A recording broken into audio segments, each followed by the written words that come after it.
ओम नमो भगवते वासुदेवाय नमः। दिवाली के करीब 15 दिनों के बाद देव दीपावली मनाई जाती है। घरों को दीपों से रोशन करके देव दीपावली का त्यौहार मनाया जाता है।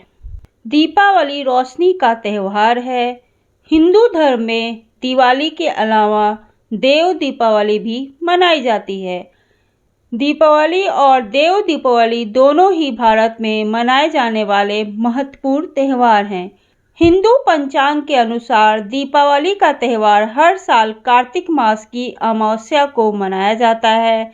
वहीं हर साल कार्तिक मास की पूर्णिमा के दिन देव दीपावली मनाई जाती है। दीपावली के 15 दिनों के बाद देव दीपावली मनाई जाती है। इस दिन को रोशनी का त्यौहार माना जाता है। ऐसे में आइए जानते हैं कि इस साल देव दीपावली किस तारीख को पड़ रही है।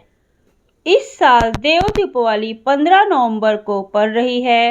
हिंदू पंचांग के अनुसार कार्तिक पूर्णिमा तिथि 15 नवंबर को दोपहर 12 बजे शुरू होगी और 16 नवंबर को शाम 5:10 पर समाप्त हो जाएगी। कार्तिक पूर्णिमा के दिन देव दीपावली मनाते हैं, इसलिए इस विशेष दिवाली को देव दीपावली कहा जाता है। पौराणिक मान्यताओं के अनुसार इस दिन भगवान शिव ने राक्षस त्रिपुरासुर का वध किया था, जिसके बाद सभी देवताओं ने स्वर्ग में दीपक जलाए थे। ऐसा माना जाता है कि त्रिपुरासुर के वध के बाद सभी देवताओं ने स्वर्ग में दीपावली मनाई थी। तभी से इस दिन को देव दीपावली के रूप में मनाया जाता है। इस साल देव दीपावली 15 नवंबर को मनाई जाएगी। देव दीपावली हमेशा दिवाली के 15 दिन के बाद मनाई जाती है। इसके अलावा कई जगहों पर कार्तिक पूर्णिमा के दिन तुलसी विवाह उत्सव भी मनाया जाता है, जिसमें तुलसी जी का विवाह भगवान शालिग्राम से कराया जाता है। देव दीपावली को देवताओं की दिवाली कहा जाता है। पौराणिक मान्यताओं के अनुसार इस दिन सभी देवता परिवर्तित रूप में पृथ्वी पर आते हैं और दिवाली मनाते हैं। इसलिए इस दिन देवताओं के लिए दीपक जलाने की परंपरा है। वाराणसी में देव दीपावली का विशेष महत्व है। हर साल देव दीपावली के दिन वाराणसी के गंगा घाट पर लाखों दीपक जलाए जाते हैं। देव दीपावली पर पूरे वाराणसी में यानी प्राचीन काशी में अद्भुत नज़ारा देखने को मिलता है। इस दिन लोग मुख्य रूप से जल स्रोतों के पास दीपक जलाते हैं। आइए अब हम सुनते हैं देव दीपावली की पौराणिक कथा। देव दीपावली की पौराणिक कथा के अनुसार भगवान शंकर ने देवताओं की प्रार्थना पर सभी को उत्पीड़ित करने वाले राक्षस त्रिपुरासुर का वध किया था, जिसके उल्लास में देवताओं ने दीपावली मनाई थी, जिसे आगे चलकर देव दीपावली के रूप में मान्यता मिली।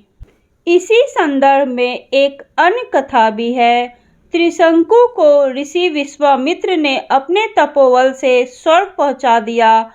देवतागण इससे नाराज हो गए और त्रिशंकु को देवताओं ने स्वर्ग से भगा दिया। श्रापग्रस्त त्रिशंकु अधर में ही लटके रहे। त्रिशंकु को स्वर्ग से निष्कासित किए जाने से क्षुब्ध विश्वामित्र ने पृथ्वी और स्वर्ग आदि से मुक्त एक नई सृष्टि की अपने तपोबल से रचना प्रारंभ कर दी। उन्होंने कुश, मिट्टी, ऊंट, बकरी, भेड़, नारियल, कोहड़ा, सिंघाड़ा आदि की रचना का क्रम प्रारंभ कर दिया। इसी क्रम में विश्वामित्र ने वर्तमान ब्रह्मा, विष्णु, महेश की प्रतिमा बनाकर उन्हें अभिमंत्रित कर उनमें प्राण फूंकना आरंभ कर दिया। सारी सृष्टि डावाडोल हो उठी।